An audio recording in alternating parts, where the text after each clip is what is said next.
ایک وائس لے لیتا ہوں، ڈائریکٹ بھی سوال لے لیتا ہوں۔ تجمل سلیم صاحب، آپ کا ہاتھ ریز ہے تو میں آپ کو انمیوٹ کر رہا ہوں، پلیز کائنڈلی ڈائریکٹلی مدثر بھائی سے سوال کیجیے۔ السلام علیکم سر۔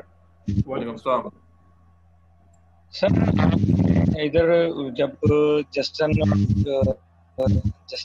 بتایا کہ 5ویں صدی سے لے کے 15ویں صدی تک یہ ڈارک ایجز میں رہے ہیں، تو ادھر مسلمز کہاں تھے؟ ان کی کیا پروگریس تھی؟ وہ کیوں نہیں ان کو مطلب اوور اپ کر سکے؟ اور بعد میں یہ ڈارک ایجز آپ نے بتایا مارٹن لوتھر 550 کے قریب آ کے مارٹن لوتھر کا جو نظریہ تھا وہ آیا سامنے، اور ہم 2-2.5 صدی میں ہی میرے خیال سے ان کے نقش قدم پہ چل پڑے ہیں، اور یہ 90s میں ہم ٹوٹلی ہم دین کو مذہب سے الگ کر کے صرف مذہب کی پیروی کر رہے ہیں اور دین کو ہم نے نکال دیا، یہ صرف 90s تک۔ اور ہم 10 صدیاں آپ نے ادھر بتائی ہیں، 5 صدی سے لے کے 15ویں صدی تک، اور ادھر بس 2-2.5-3 صدیوں میں وہ اپنا کام کر کے چلے گئے، تو اس پہ تھوڑی روشنی ڈال۔ جی، آپ کی آبزرویشن تو بہت اچھی ہے جو آپ نے آبزرو کیا کہ اصل میں دیکھیں امت مسلمہ کے اندر بھی آپ کو یہ پیٹرن نظر آتا ہے۔ اصل بات یہ ہوتا ہے جب آپ تہذیبوں کی تاریخ کا مطالعہ کرتے ہیں کہ انٹلیکٹ کی بڑی امپورٹنس ہے۔ اللہ تعالیٰ نے ایسے ہی تو نہیں انسان کو عقل دی نا، اور اب وہ جو ہے علم الاسماء، جو چیزوں کے نام سکھائے تھے اللہ تعالیٰ نے، تو وہ کسی وجہ سے سکھائے تھے انسان کو، اور اس کو جو ہے وَحَمَلْنَاهُ فِي الْبَرِّ وَالْبَحْرِ کے الفاظ آتے ہیں کہ ہم نے اس کو مطلب خشکی اور تری پر جو ہے وہ حاکم بنایا ہے، اس کو تصرف عطا کیا ہے۔ تو اب یہ بات انٹلیکٹ سے ہی انفولڈ ہوتی ہے، یعنی آپ عقل کا استعمال کریں گے تو ان جو فورسز آف نیچر ہیں ان کے اوپر آپ سلوط قائم کر سکتے ہیں۔ دنیا کے معاملات ایسے ہی اللہ نے رکھے ہیں، اور وہ انٹلیکٹ کے استعمال کرنے سے ہی ہوتا ہے۔ تو وہاں پہ جب ایسا ہوا کہ ایسے من گھڑت عقائد مطلب جو ہے دین میں ان کے دین میں داخل کر دیے گئے جن کو پھر ڈیفینڈ کرنا عقل سے ممکن نہیں تھا، تو عقل کا استعمال جو ہے وہ بند کرنا، ختم کرنا پڑا۔ اور عقل جب ختم ہو جائے گی، عقل کا استعمال نہیں رہے گا، تو پھر ظاہر بات ہے وہی حال ہوگا جو یورپ کا ہوا۔ خود اب عالم اسلام میں بھی آپ دیکھ رہے ہیں نا، اس وقت ایسا فینومنا ہمارے سامنے انفولڈ ہو رہا ہے۔ ہمارے ہاں بھی جو ہے 1100 اور 1200 کے درمیان کے دور میں ایک حادثہ رونما ہوا۔ اس سے پہلے کا دور خلافت بنو عباس تک کا جو دور ہے وہ ہماری گولڈن ایج ہے۔ آپ نے کہا نا کہ پیچھے مسلمان کدھر گئے، تو اسلام نے تو اسی تصور کو رد کیا تھا۔ اسلام آیا ہی اس تصور کو رد کرنے کے لیے تھا کہ یار من گڑت روایات جو ہیں اور توہمات کو چھوڑو، وَلَا تَقْفُ مَا لَيْسَ لَكَ بِهِ عِلْمٌ إِنَّ السَّمْعَ وَالْبَصَرَ وَالْفُؤَادَ كُلُّ أُولَٰئِكَ كَانَ عَنْهُ مَسْئُولًا۔ یہ قرآن نے کہا تھا کہ تمہیں سماعت دی گئی ہے، بصارت دی گئی، مطلب سماعت بصارت کے جو کیپیبلٹیز دی گئی ہیں اور سوچنے کی صلاحیت دی گئی ہے، اس کے بارے میں سوال ہوگا کیوں نہیں تم نے اس کو استعمال کیا۔ اور کتنی دفعہ بار بار قرآن میں اس بات کو آیا کہ نہ چلو ان چیزوں کے اوپر آنکھیں بند کر کے۔ انبیاء رسول علیہ السلام دعوت دیا کرتے تھے تو ریشنل، یعنی ان کی جو دعوت تھی وہ ریشنل تھی، یہ نہیں تھی کہ جناب آنکھیں بند کر کے آپ ہمارے پیچھے چل پڑیں۔ ہر نبی نے یہ کہا ہے اپنے لوگوں کو، بے شمار اس میں ایگزامپل دی جا سکتی ہیں کہ ہاتھوں برہانہ کو من کو صادقین یا اما انزل اللہ بہا من سلطان، اللہ کی طرف سے کوئی سلطان تمہارے پاس نہیں ہے، کیوں عقائد پہ چل رہے ہو۔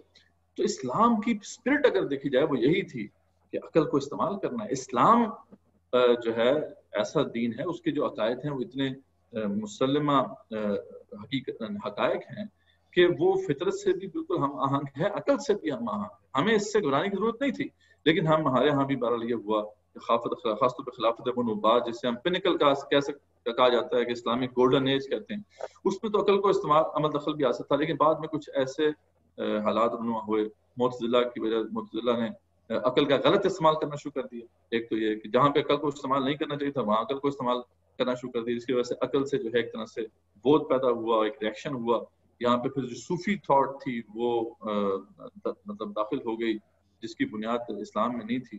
تو آہستہ آہستہ پھر یہاں پہ بھی انٹلیکٹ کی امپورٹنس ختم ہونا شروع ہو گئی، اور ہم جو ہے آہستہ آہستہ بہرحال جو خلافت عثمانی نے ہمیں سہارا تو دیا، لیکن وہ پھر چیز واپس نہ آ سکی، اور یہ پھر over the period of time یہ چیزیں ختم ہوگی۔ آج آپ دیکھیں کہ کوئی وجہ تو ہے نا، 1 بلین مسلمان ہیں، ایک بلین مسلمان جو ہیں ان میں سے ایک بھی اچھا سائنٹسٹ ہمیں نہیں ملتا، کوئی ایک بھی ایسا اچھا فلسفی نہیں ملتا جو کہ دنیا میں جو ہے جس کی امپورٹنس اس کی سے ہو۔ تو کیونکہ ہم نے ظاہر بات ہے اپنے عقائد کو بھی اس بنیاد پہ رکھ لیا ہے کہ بس آنکھیں بند کر کے چلنا ہے.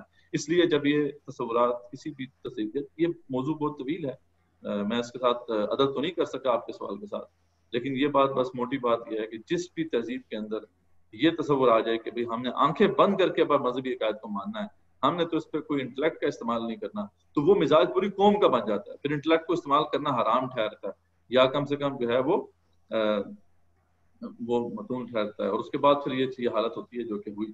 تو بس یہ تھوڑی سی بات تھی. انہوں نے دیکھیں جیسے اس بات کو پکڑ لیا تو فوراً جو ہے ان کو غلبہ حاصل ہوا. لیکن نقصان کیا ہوا کہ انہوں نے جو ہے مذہب کو بالکل رد کر دیا، کیونکہ ان کے مذہب کے اندر بہرحال اس کی گنجائش نہیں تھی کہ وہ ریشنلی جسٹیفائبل. تو ہمارے ہاں بہرحال ایسا مسئلہ نہیں ہے، لیکن انفارچونیٹلی ہمارے ہاں بھی اب یہ تصور آ گیا، اس کو دور کرنے میں ٹائم لگے گا. اگر نہیں کیا ہم نے تو یہ زوال ہی ہے ہمارا، پھر ہمارا مقدر جو ہے وہ زوال ہی ہے. یہ ہوپفلی میں نے بات کو واضح کر. جزاک اللہ خیر مدثر بھائی. اچھا مدثر بھائی، کچھ سوالات آئے ہیں چیٹ باکس پہ، میں چاہوں گا کہ آپ اس کی سوالات کے جو جوابات ہیں مختصراً دے دیجیے. بہت سارے لوگوں نے ریز بھی کیے ہوئے ہیں. اچھا اسی ٹائم بھی ٹاپک سے ہمارا تھوڑا ریلیٹڈ اوپر ہو رہا ہے، دیکھیں 5 منٹ تک ہم کر لیتے ہیں. جی اسی سے ریلیٹڈ ایک بڑا بہتر سوال کیا حماد جہانگیر صاحب نے کہ وہ کون سے عقائد ہیں جو سینٹ پال نے انٹروڈیوس کرائے تھے جن کو ڈیفینڈ کرنا ناممکن ہے. تو اسی سے ریلیٹڈ ایک سوال ہے. جی ایک تو ظاہر بات ہے کہ یہ اس نے الوہیت کا تصور عیسیٰ علیہ السلام سے منسوب کر دیا. اب ظاہر بات ہے عیسیٰ علیہ السلام تو انسان تھے، سب جانتے ہیں، وہ کھاتے پیتے تھے، سب کچھ کرتے تھے. تو پھر بحث شروع ہوگی کہ یار یہ تو پھر انسانی کرتے تو انسان ہیں، انسانوں کی طرح کھاتے پیتے تھے، تو یہ خدا کیسے ہو گئے؟ تو بحث شروع پڑی کہ بھائی ان کی اب الوہیت بھی ثابت کرنی ہے اور ان کی انسانیت بھی ثابت، بشریت بھی ثابت کرنی ہے.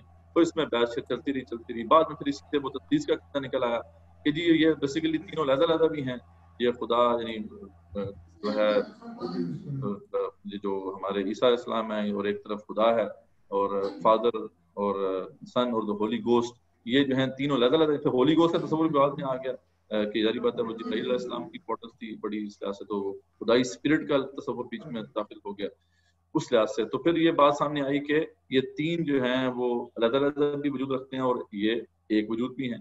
اب ظاہر بات ہے اگر وہ تین علیحدہ وجود رکھتے ہیں تو ایک نہیں ہو سکتے، ایک ہیں تو پھر تین نہیں کہا جا سکتا انہیں. اب یہاں بحث چل پڑی کہ ایک میں تین اور تین میں ایک.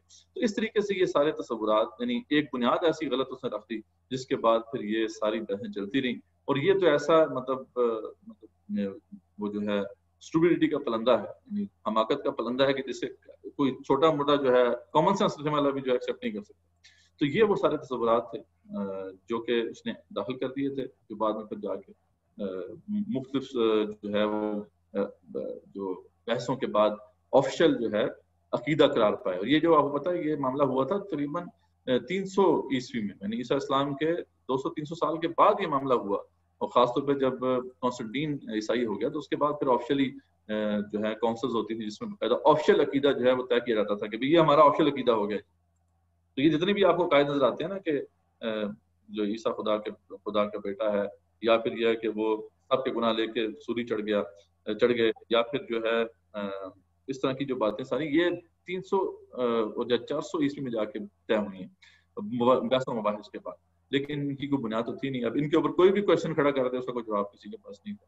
تو یہ پھر سلسلہ آگے بڑھتے پھر جسٹین کے دور میں اس حد تک پہنچ گیا کہ جسٹین نے پھر کہہ دیا کہ یہ کوئی بھی اعتراض کرے گا وہ جو ہے وہ مجرم ہے، اس کو سزا دی جائے گی.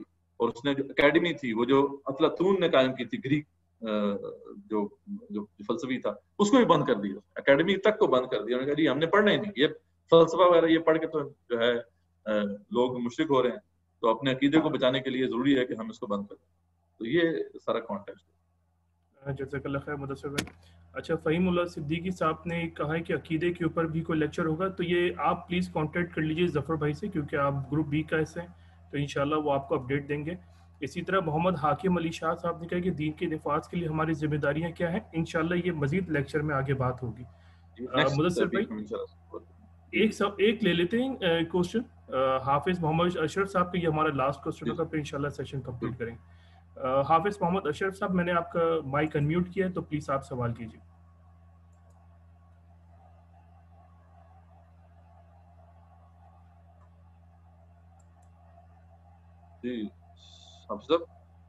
جی حافظ محمد اشرف صاحب سوال کیجیے.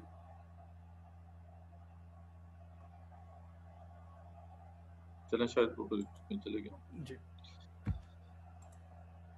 ٹھیک ہے. ایک آخری سوال اگر آپ چاہیں تو جواب دے دیں یا اس کو بھی آگے. آئی تھنک یہ بھی وہی بات ہے کہ آگے کی میرے خیال سے ڈسکشن ہے, تو اگر حافظ صاحب نہیں ہے تو پھر انشاءاللہ نیکسٹ کلاس میں کریں, کیونکہ 2-3 سوال ابھی مزید ہوئے, وہ انشاءاللہ نیکسٹ ٹاپکس میں کور ہو جائیں گے انشاءاللہ انکلوڈ کر لیں انشاءاللہ. چلیں ٹھیک ہے, تو انشاءاللہ تعالیٰ اب ہم اس لیکچر کو کنکلوڈ کرتے ہیں.